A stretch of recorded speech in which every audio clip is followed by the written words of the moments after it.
The longbows dominated at the Battle of Agincourt, but 70 years earlier, they proved themselves for the first time at Crécy. Let's start from the beginning. The Hundred Years' War began in 1337 over the dispute for the French throne. The English King Edward III claimed the right to rule France by family inheritance, but the French nobility elected Philip VI. This was compounded by commercial and territorial conflicts. The naval Battle of Sluys in 1340 was the first truly significant battle of this conflict and secured England's control of the English Channel. In 1346, after years of skirmishes and tensions, Edward III decided to launch a major military campaign in northern France. The English king assembled an army of approximately 12,000 to 15,000 men, which he transported using a fleet of about 1,000 ships. It was a relatively small force, but highly disciplined and cohesive. Upon landing in July of that year, the English advanced, sacking towns and villages and burning farmland. The most significant action was the capture of the city of Caen. By ravaging Normandy, Edward weakened France's ability to feed and maintain its army and acquired valuable plunder, which he sent to England along with most of the fleet's ships. The French king reacted late, but with fury. He rallied the French nobility and summoned thousands of feudal knights to confront the invaders.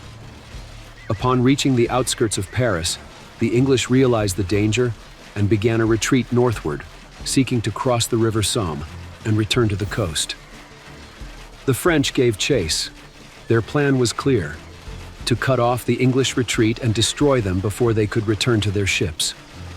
For days, the French attempted to block the fords and bridges.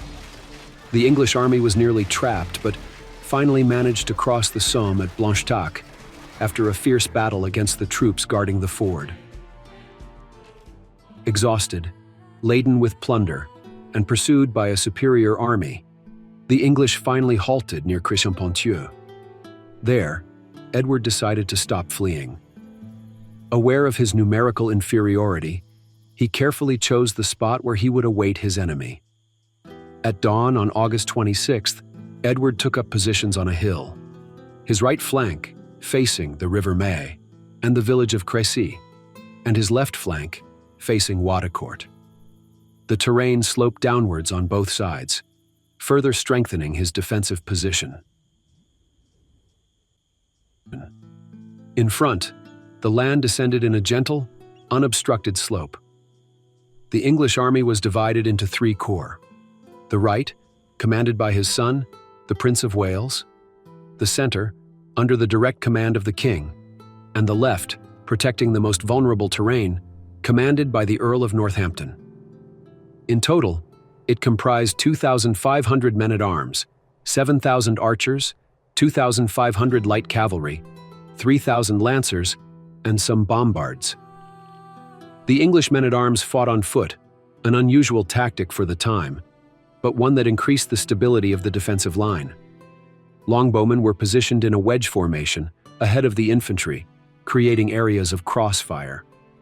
While waiting for the French to arrive, the archers and lancers drove stakes into the ground and dug a series of small scattered potholes in front of their positions to slow down the enemy cavalry.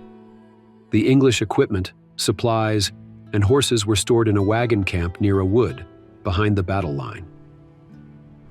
At midday, the French army began to arrive on the battlefield, tired and disorganized. They had marched for hours under the sun, in heavy armor, driven by the desire to reach and crush the enemy before they could escape. However, the French morale was high. They trusted in their heavy cavalry, the dominant force in medieval warfare, capable of breaking through any enemy line. Philip VI commanded a numerically superior force of some 30,000 soldiers, but his army was heterogeneous and difficult to coordinate.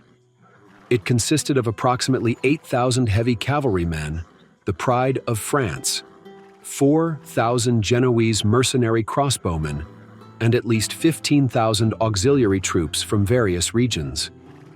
Although his entire army had not yet arrived, Philip hesitated between engaging in battle immediately or the following day, once the troops had rested. However, his men's eagerness to fight led him to attack. At 6 in the evening, after a sudden and heavy downpour, the battle began. To the sound of trumpets and drums, Philip ordered the Genoese crossbowmen and lancers to advance. However, the crossbowmen made a fatal error. They advanced without their large pavis shields, which had been left behind with the supply wagons. Furthermore, the rain had turned the ground into mud, hindering the French advance. When the crossbowmen reached within 150 meters of the English right flank, which was slightly further forward, they began to fire.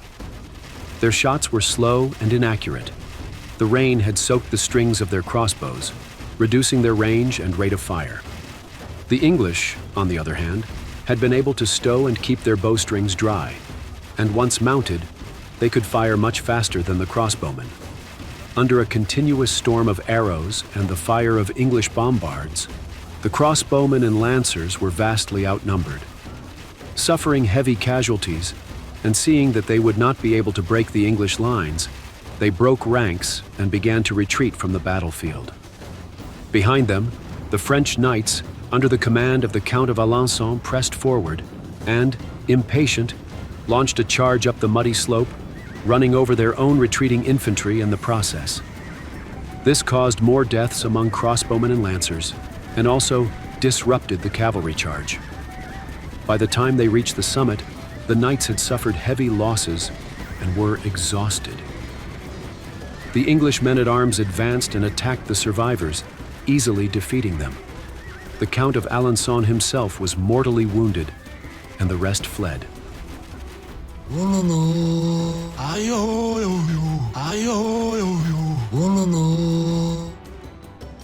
Seeing their comrades in distress, a second contingent of cavalry, under John of Luxembourg, King of Bohemia, launched another charge toward the English lines on the left wing, commanded by the Prince of Wales, eldest son of Edward III. The English stood firm. Many horses were brought down, and riders, caught among the wreckage of other horses and men, fell to the ground. However, a sizable group of knights managed to reach the enemy lines and engage the English archers and men-at-arms in hand-to-hand combat. Seeing the danger, Edward ordered a unit of knights under the Earl of Arundel, who were on the opposite flank, to come to the aid of the Prince of Wales.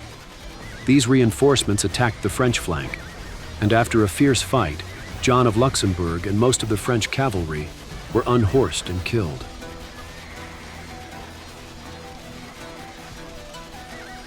The few survivors retreated to the foot of the hill. In that area, the remnants of the two initial charges regrouped, and they were joined by other contingents of French troops who continued to arrive on the battlefield. Throughout the rest of the afternoon and until nightfall, French cavalry charges followed one after another. Most were directed against the English right flank, but also against the left, commanded by the Earl of Northampton. After each attack, Edward III remained calm, reorganized his lines, and repelled any counterattacks.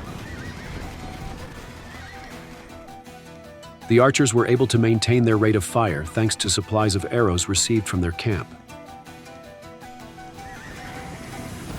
Despite the death of their leaders, charge after charge the French attempted to break the English line, but were systematically repelled. Knights crashed against stakes, felled by arrows, and were trapped in a sea of bodies. Every attempt to flank was thwarted by the staggered lines of archers and infantry.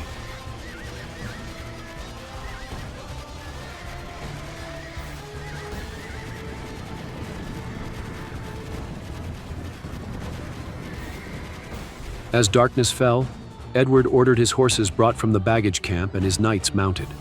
He then ordered his advance against Philip VI's position. At midnight, after intense fighting, Philip and his closest followers fled to the Château de la Broye, about 5 kilometers northeast of the battlefield. The rest of the French army scattered and fled wherever they could.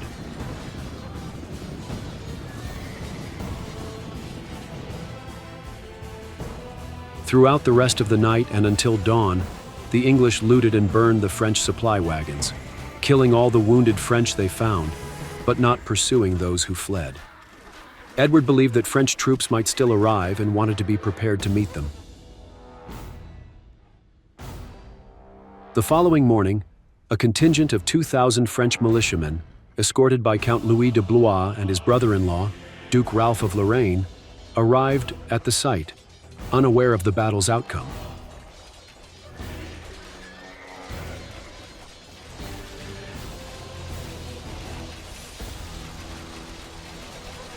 Attacked by English cavalry, they suffered heavy casualties before managing to escape.